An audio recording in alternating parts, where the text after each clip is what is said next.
분당입시가 소개하는 2025학년도 수시 합격 사례. 안녕하세요. 분당입시 이경화입니다. 네, 김지한입니다. 우리 학교 수시 결과를 정리해보니 이런 학생 있다. 이런 학생 좀 자랑해볼 만하다. 아니면 이런 학생 좀 알아두면 좋을 것 같다. 하는 예시가 있으면 좀 알려주시면 좋을 것 같아요. 너무 훅 들어와가지고 깜짝 놀랐어요. 네, 예시를 좀 많이 들으려고. 네. 수시가 끝나고 나서 저희 부서에서 이 사례는 되게 독특하다라고 했던 것 중에서 한 가지가 포스텍이었던 것 같아요. 포스텍. 네, 다른 이스트 대학들은 과기부 산하여가지고 성화대학. 추가로 수시를 6번 낼 수 이에 있는. 추가로 쓸 수 있잖아요. 네. 그런데 포스텍 같은 경우는 교육부 산하기관이어가지고 좀 유쾌한에 들어가기 때문에 맞아요. 네. 나타나는 현상일 수도 있는데 저희 학교가 과거의 사례들을 보게 되면 그래도 1.5 내외에 있을 때 일반 전형에서 포스텍을 1단계를 통과했었거든요. 근데 이번에 저희 학교에서 2명이 1단계를 통과를 했는데 1.7대랑 그리고 더 밑에 2.3이 넘어가는 애가 1단계를 통과했어요. 1.7에는 수능 성적이 좀 잘 나와서 면접을 안 가기도 했거든요. 그런데 2.3 얘는 처음에 되게 고민을 많이 했거든요. 면접을 정말 열의를 가지고 도움을 줘야 될까? 아니면 그냥 봐도 떨어질 텐데 라고 하면서 고민을 했는데 면접을 하다 보니까 이 학생이 되게 잘 따라오기도 해요.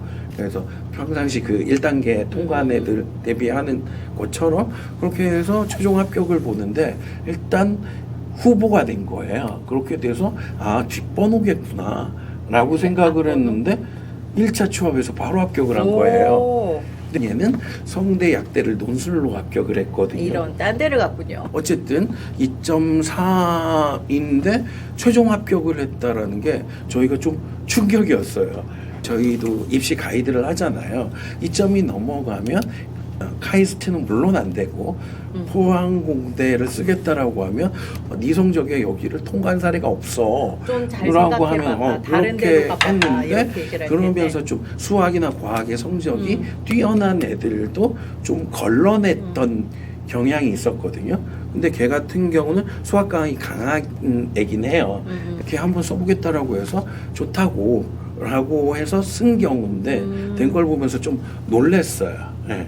그게 가장 독특한 사례였던 것 같아요. 그러네. 이게 어떻게 보면 포스텍에서 생각보다 낮은 등급인데 일단 합격까지 간 거니까.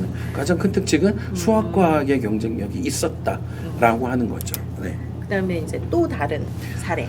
저희가 좀 전략적으로 선택했던 전형이 있어요. 그러니까 2점대가 넘어가면 솔직한 얘기로 상위 6개대 좀 가능성이 좀 떨어진다라고 얘기를 하잖아요. 그렇게 돼서 뭔가 전략적으로 쓸 데가 없을까라고 알아봤을 때 성균관대 과학 인재 전형이라고 하는 게 있거든요. 네네. 저희도 혹시나 하면서 2점대에서 3에 가까운 애들까지 대고 썼었거든요. 거기에서 한 8명이 지원을 했어요. 8명이요? 예, 1단계를 통과한 게 저희가 6명이 1단계를. 와, 완전 선생님 네. 전략 적중이네요. 1단계 통과자에서 내신이 가장 안 좋은 애가 거의 3점에 가까운 애였거든요. 근데 걔는 서울대 점수가 나와서 면접은 안 갔어요. 오, 멋있다. 네, 정말 그렇게 멋있다. 되는데 예비 번호를 받은 상황이긴 하지만 거기도 한 2점대 중반까지는 저희가 최종 합격을 시켰거든요.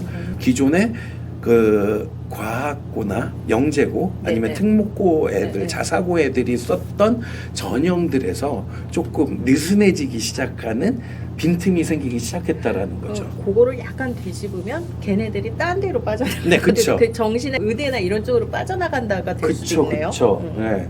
거기에는 활동이 일단 기본적으로 된다라고 생각을 하기 때문에 좀 다른 전형으로 연쇄 이동을 하지 않았나? 특히 그 전형 같은 경우는 수능 이후의 면접이기 때문에 그런 학교들이 선호하지 않는 않을 수도 전형으로 있어요. 네, 네. 변모했다라고 하는 특징도 있을 수 있겠죠. 잘 노려보면 좋을 것 같아요. 네. 올해도. 그리고 성대를 얘기하는 김에 또 하나 얘기를 할 건 이런 탐구형 인재는 과학이기 때문에 네. 자연 계열이잖아요. 네. 근데 문과 같은 경우엔 기존 같은 경우에 학종이나 아니면 학교장 추천 전형이나 컷이 비슷했었거든요. 네. 그런데 저희 학교 같은 경우에 좀 문과 애들이 상대적으로 내신이 과거보다 떨어지잖아요. 떨어지죠. 네. 그렇게 해서 좀 전략적으로 종합 전형에서 문과 모집 단위를 좀 노렸어요. 좀 많이 뽑는 네. 모집 단위에 지원을 했다는 아니요, 거 아니요. 아니에요? 그 예를 들면 A라는 학과가 학종이나 교과나 한 2점대 초반에서 형성되던 네. 학교에서 종합을 더 내신이 낮은 애들을 쓰게 한 거죠. 아. 띡과 쏠림이 분명히 있었기 때문에 네. 문과에서 틈이 벌어지기 시작했다. 분명히 최초합은 안 될 거지만 추합은 추합이 될 수 있지 것이다. 않을까라고 하면서 좀 문이과 공통으로 지원할 수 있지만 좀 낮은 과들 있잖아요. 네, 뭐 네. 의상이나 예를 들어서, 네. 영상 저희가 의상 같은 경우가 2.6이 추합을 했어요. 와. 그리고 영상학과가 2.8이 마지막 전화 추합을 했거든요. 하지만 문 닫고 너무 네. 기쁘게 들어갔구나. 그냥 펑펑 울더라고요. 그래서 오히려 교과 전형을 썼다라고 하면 안 컷이 될 더 높아졌을 수도 있지만 종합을 오히려 쓰니까 합격을 할 수 있었던 것 같아요. 네, 문과에서의 빈틈 이런 것들이 종합에서도 생길 수도 있다라고 하는 거 그런 것들이 좀 특징인 것 같아요.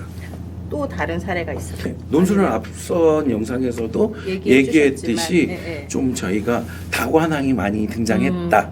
그 다관항들의 공통적인 특징은 수능과의 성적의 상관도가 매우 높아졌다라고 하는 걸 얘기할 수 있겠죠. 올해 고대 논술이 시작이 됐잖아요.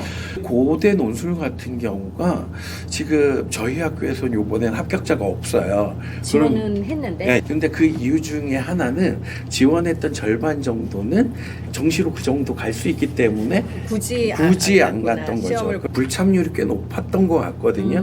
그러니까 대부분 논술에 참여한 이유가 수능 성적이 그 급이 안 나왔기 때문에 갔겠죠. 근데 그런 애들은 다 안 떨어졌어요. 됐어요. 그러니까 이 얘기는 고대도 수능과의 상관도가 매우 높았다. 매우 높아서 그렇게 수능이 돼서 잘 나오니까 네. 일단은 합격했을 확률이 가능성이 높다. 높다라는 거죠. 네. 고대 논술 같은 경우는 저희도 올해 처음 생긴 거야 가지고 그러니까요. 그 이후에 합격자 DB를 좀 확인해 보려고 수만땡이라는 사이트들 있잖아요. 네네네. 그런 데들 들어가서 확인을 해봤는데 뭔가 특별한 경향이 지금까지는 없더라고요. 그러니까 뭔가 대박 케이스 여기가 논술에서는 없었던 것 같아요.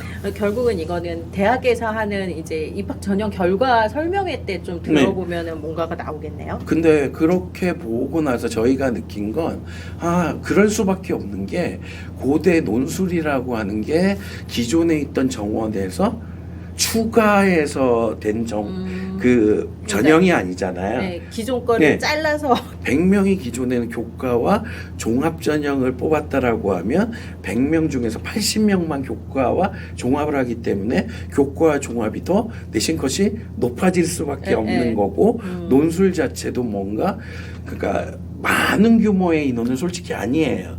그렇기 때문에 로또와 같은 합격 사례는 없을 수밖에 어렵다. 그렇죠.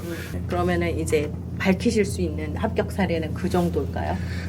일단 최종 합격은 아니더라도 1단계 전형에서 눈에 띄었던 건 여전히 종합을 종합답게 진행하는 학교들이 일부는 존재한다라는 거예요. 어디예요? 그러니까 종합 전형이 교과화되고 있다라고 아까 했잖아요. 네. 근데 변함없이 그래도. 교과의 영향력을 아직은 안 가져가고 있는 대표적인 학교들이 있는 것 같아요.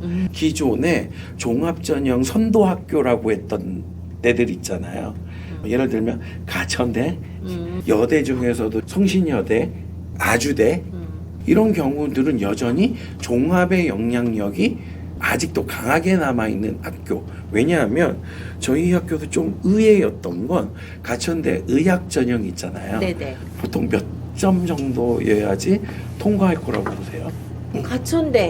가천대는 못해도 그래도 의대니까 1점대 안에는 1점대 초반이요? 아니면 중반? 중반.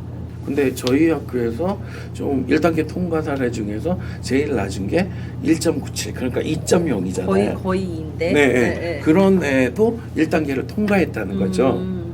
근데 걔는 최저학력 기준을 아쉽게도 못 맞췄어요. 아이고 아까워라. 네, 자, 다른 학교들이 다 종합이 교과 전형화를 하고 있다라고 하면 얘는 당연히 떨어뜨려야 되는데 라고 하는 거. 또 심지어 어떤 학교들은 대놓고 의학 계열, 메디컬 같은 경우는 자기는 전교 1등만 뽑겠다라고 단언을 하거든요. 진짜 실제로 그렇게 뽑는 학교들이 있어요.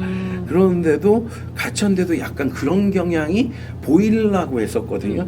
근데 다시 이런 애가 1단계를 통과했다라는 걸 보면 아직도 종합이 영향력이 그래도 남아있는 학교는 그 기존의 종합전형 선도학교였던 학교들은 여전히 종합전형을 종합으로 두려고 하고 있는 거구나. 그래도 나름 노력을 하고 있구나. 라고 생각을 하게 됐죠. 네. 지금 얘기해 주신 이제 사례들은 선생님 야탁고등학교의 사례인 거죠. 네네. 선생님이 말씀 중간중간에 되게 중요한 포인트들을 짚어주신 것 같아요. 그래서 그 부분을 잘 새겨보시면 좋을 것 같습니다. 감사합니다, 선생님. 네.